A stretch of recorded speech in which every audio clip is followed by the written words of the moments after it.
안녕하세요. 작년에 파혼한 30대 여자입니다. 아무에게도 못했던 이야기를 오늘은 여기에 털어놓고 싶어서 이렇게 글을 적습니다. 저는 그때 중소기업 회계팀에서 근무하고 있었습니다. 연봉은 4천 정도로 적지 않고 회사의 복지도 좋아서 만족하고 다니고 있었어요. 그러다 거래처 직원인 약혼남을 만나게 되었습니다. 저보다 7살 많았던 그는 나중에 말하길 저한테 첫눈에 반했었다고 하더라고요. 남자의 적극적인 구애에 못 이겨 연애를 하게 되었습니다. 연애를 하는 동안 남자는 저에게 정말로 지극정성이었습니다. 야근으로 제가 퇴근이 늦어질 때는 제 자취방에 먼저 가서 청소도 싹 해놓고 음식도 해놓는 그런 사람이었어요. 남자는 이미 결혼 정년기가 지났을 때라서 하루빨리 결혼하고 싶다고 하더라고요. 아이도 셋 정도 낳고 싶다고요. 그런 이유로 연애한 지 6개월이 지났을 무렵 본격적으로 결혼 이야기가 오가기 시작했어요. 남자의 부모님은 두 분 다 남자가 고등학생일 때 돌아가셨어요. 그래서 위로 있는 누나 셋이 남자를 엄청 챙겼다고 하더라고요. 그 이야기를 들었을 때는 사실 힘들었겠다라는 생각뿐이었어요. 하지만 친한 친구들에게 이 이야기를 하니 신우가 셋이나 된다며 어떡하냐고 걱정하더라고요. 저도 여기저기서 고부 갈등, 신우와의 갈등을 많이 듣고 읽었기 때문에 불안한 생각이 들긴 했어요. 막연히 인터넷 세상의 이야기라고 생각했던 것들이 저에게도 그런 일이 일어날 거라고 생각해 본 적은 한 번도 없었거든요. 그런데 그게 저한테 실제로 일어나게 되었네요. 나중에 들은 바로는 한 번도 여자에 관심을 보이지 않던 막내가 갑자기 결혼을 하겠다고 해서 가족들이 엄청 놀랐었다고 해요.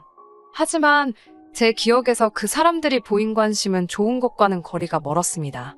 처음 인사를 드리러 간 날이었어요. 자매들이 모여 앉아서 TV를 보고 있더라고요. 제가 안녕하세요 라고 인사를 했지만 아무도 들은 척 해주지 않았어요. 다 같이 모여 앉아서 TV를 보며 깔깔대고 있을 뿐이었고요. 저를 없는 사람 취급하는 기분이었어요. 게다가 둘째 누나가 감자탕을 끓였다며 앞앞에 한 그릇씩 퍼주더라고요. 그런데 제 거에는 정말 국물 한 국자하고 뭉개진 감자 한 덩이가 있을 뿐이었어요. 제가 좀 더 주세요라고 말하자 야 저기 있잖아 가서 네가 퍼먹으라고 하는 거예요. 순간 야라는 호칭에 제 귀를 의심했지만 다른 사람들이 아무 반응도 없길래 저는 한마디도 못했습니다. 아무튼 좀 더 국을 풀려고 냄비에 갔는데 냄비엔 찌꺼기밖에 없더라고요. 음식이 코로 들어가는지 입으로 들어가는지도 모르겠는 식사를 마치고 남자 가족들과 앉아서 TV를 보고 있는데 이번엔 셋째 누나가 맥주 한 잔 먹고 싶다 그러는 거예요. 그러더니 저한테 너도 마실 거냐고 묻더라고요. 저는 그래도 저한테도 말을 걸었다고 그게 반가워서 네 저도 마시겠다고 했죠. 그랬더니 저에게 카드를 주면서 그러면 네가 가서 사와 이러더라고요. 제가 남자에게 같이 가자고 하니까 그 누나 셋이 저를 쳐다보면서 그 맥주 몇 캔이 얼마나 무겁다고 둘이 가냐고 툴툴거리더라고요. 그렇지만 남자가 금방 갔다 온다며 저를 따라 나섰죠. 저는 문 밖에서 남자에게 지금 이게 무슨 상황이냐고 너무 짜증난다고 화를 냈어요. 저는 인사시킨다며 나를 데려와 놓고 이게 뭐 하는 거냐고요. 이렇게 나를 무시하는 니네 집과는 결혼할 수 없다고도 했어요. 택시 타고 떠나려고 하자 남자가 자기 가족들이 뭘 몰라서 그런다고 자기한테 조금만 시간을 주면 다 고쳐놓겠다고 붙들고 늘어지더라고요. 구구절절 사정하며 매달리는 남자를 보니 마음이 좀 흔들렸어요. 결국 다시 돌아가서 불편하고 어색한 시간을 보내고 집으로 돌아왔습니다. 남자가 늦게나마 저를 가족들에게 정식으로 소개하려고 하는데 그나마도 큰 누나란 사람이 말을 딱딱 끊더라고요. 결국 제대로 대화다운 대화도 나눠보지 못하고 집에 돌아왔네요. 그 일이 있은 뒤 얼마 지나지 않아 저는 임신을 했습니다. 남자는 결혼할 이유가 생겼다는 것에 더욱 기뻐하는 눈치였어요. 게다가 제가 다른 사람에게 말하지 말라고 하기도 전에 남자는 벌써 이 사실을 누나들에게 다 말했더라고요. 그리고 저희 부모님께도 전화해서 배불러 오기 전에 식을 올려야 한다며 결혼식을 밀어붙이더라고요. 그리고 저도 사실 막상 아이가 생기니까 결혼을 해야겠다는 생각이 확고해지긴 했어요. 저도 아이를 너무 좋아해서 유치원 선생님 되는 게 꿈이었을 정도였으니까요. 그리고 며칠 뒤 남자의 둘째 누나에게 전화가 왔습니다. 야, 오늘 출근 안 했지? 하며 나와 밥이나 먹자 그러더라고요. 그렇게 만난 식당에서 둘째 누나가 대뜸 저에게 야, 너가 우리 동생한테 가족 모임 못 나가게 했냐고 따지더라고요. 제가 왜 모임을 못 나가게 하겠냐고 역으로 물으니 아무튼 여우짓 하지 말라고 다 걸리게 되어 있다며 이번엔 경고로 끝나지만 다음엔 진짜 혼난다고 그러더라고요. 그러면서 한다는 말이 큰 누나가 저를 싫어하니까 알아서 잘 기어야 한다고 충고를 해주네요. 이 집에선 제 시어머니들 사람이나 마찬가지라나요. 아무튼 또 시간은 흘러 어느덧 상견례 날짜가 되었습니다. 배불러 오기 전에 화사하게 입으라며 친정어머니가 직접 골라 사주신 하늘색 투피스를 차려입고 나갔습니다. 그런데 상견례 자리에 도착하니 예상치 못한 분이 자리에 계셨어요. 남자의 작은 고모였죠. 원래는 큰 누나 내외만 나오기로 했었는데 그래도 이 집 어른이라며 작은 고모가 바득바득 우겨서 나왔다고 해요. 저는 그 작은 고모를 만난 적이 없습니다. 남자 말로는 성격도 개팍하고 말도 필터 없이 하신다고요. 나름 유명한 한정식 집에서 하는 상견례였는데 단정하게 차려입은 저희 부모님과 달리 남자 쪽은 큰 누나 내외는 청바지 차림에 작은 고모는 골프웨어를 입고 나왔더라고요. 왠지 모르게 허탈한 마음이 들었습니다. 게다가 점심 식사를 하기로 했는데 자기들은 아침을 늦게 먹었다며 음식엔 손도 안 대더라고요. 덕분에 저희 부모님도 식사도 제대로 못 하셨어요. 전 속으로 이건 아닌데라는 생각만 계속 하고 있었죠.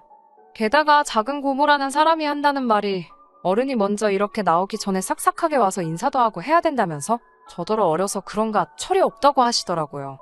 그러자 친정 아버지가 아직 많이 부족하니까 잘 가르쳐 주시라고 하셨어요. 그러더니 큰 누나라는 사람도 말을 보태더라고요. 원래 수더분한 올케를 보고 싶었는데 너무 여우에다가 당돌하다며 집안 분위기 흐릴까 걱정이라고 잘 가르쳐서 보내달라고요. 결정적으로 혼수 이야기가 나오면서 사단이 나고 말았습니다. 저희는 둘 다 일단 허례허식 없는 결혼식을 하는데 동의한 상황이었어요. 그건 남자의 누나도 동의한 일이었고요. 집도 결혼식도 반반씩 하자는 거였죠.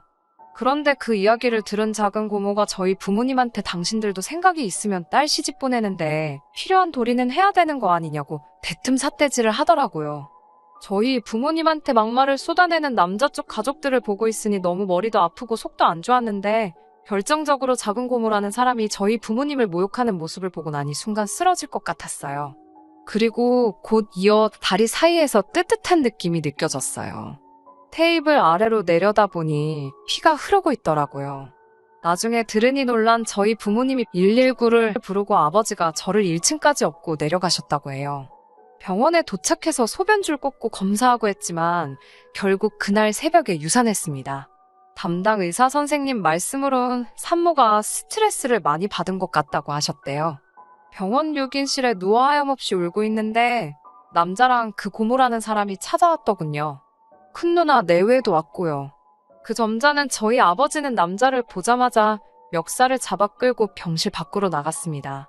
그 와중에 고모라는 사람은 저한테 보기에도 비리비리해서 불안하더니 결국 이렇게 됐다고 그래요. 그러면서 이참에 저를 옆에 끼고 잘 가르치라고 저희 어머니한테 훈수를 두더라고요. 순간 그 순한 저희 어머니가 그 고모 머리채를 잡아챘습니다. 너 죽고 나 죽자며 그 여자 머리를 미친 듯이 흔들더라고요. 그 모습을 본 큰 누나 내외는 슬금슬금 뒷걸음질 치다가 도망갔고요. 그렇게 그 남자와 저는 파혼하게 되었네요. 그 남자는 지금도 종종 미안하다고 연락이 옵니다. 기회만 준다면 다시 시작하고 싶다는 헛소리도 잊지 않고 해요. 그리고 저는 이 이야기를 원래 제 친구에게만 털어놓았었는데 어떻게 그 남자 회사까지 소문이 흘러들어갔나 보더라고요. 결국 사람들의 따가운 시선을 못 이겨 남자는 회사를 관뒀고 여전히 구직 중이라고 합니다. 그 사건 이후로 3개월 동안 저는 잘 먹고 몸 추스리고 부모님과 모처럼 좋은 시간을 보낼 수 있었습니다. 그리고 얼마 전 더 좋은 회사에 스카우트되어 이직도 성공했어요. 언젠가 또 좋은 인연이 나타난다면 결혼할 수도 있겠지만 당분간은 부모님과 더 행복하고 건강하게 살려고 합니다.